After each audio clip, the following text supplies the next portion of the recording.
নাহমাদুহু ওয়া নুসাল্লি আলা রাসূলিহিল কারীম আম্মা বা'দ।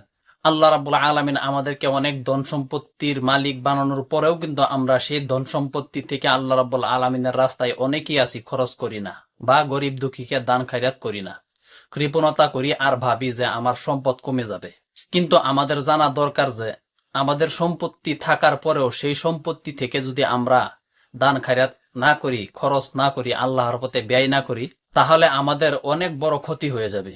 তাই আজকে একটি হাদিস বলবো, যে হাদিসটি আমরা শুনলে অবশ্যই বুঝতে পারবো যে আমরা দান খায়রাত না করলে আমাদের কতটুক ক্ষতি বা কতটুক বিপদের মধ্যে আমরা পড়তে পারি। আর এই হাদিসটি সহিহ বুখারীতে উল্লেখ রয়েছে।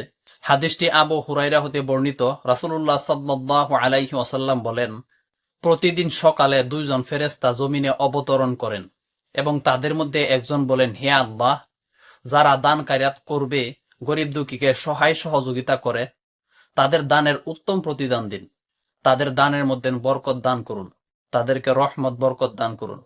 আর দ্বিতীয়জন ফেরেশতা আল্লাহর কাছে দোয়া করে যে, হে আল্লাহ, যার ধন সম্পত্তি থাকার পরেও দান খায়রাত করে না, গরিব দুঃখীকে সহায় সহযোগিতা করে না, কৃপণতা করে, আপনি তাকে ধ্বংস করে দিন। তাহলে আমাদের এই হাদিস থেকে বোঝা দরকার যে আমাদের যাদের ধন সম্পত্তি রয়েছে তারা অবশ্যই সেই সম্পদ থেকে গরিব দুঃখীকে সহায় সহযোগিতা করতে হবে এবং আল্লাহর পথে ব্যয় করতে হবে। যদি আমরা তা না করি তাহলে কিন্তু সেই দ্বিতীয়জন ফেরেশতার বদদোয়ার ভিতরে আমরা পড়ে যাব, আর ফেরেশতার দোয়া কখনো ফেরত দেয় না।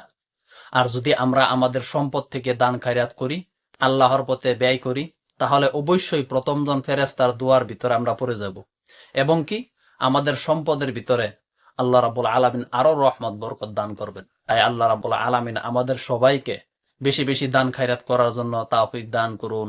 আসসালামু আলাইকুম ওয়া রাহমাতুল্লাহি ওয়া বারাকাতুহু।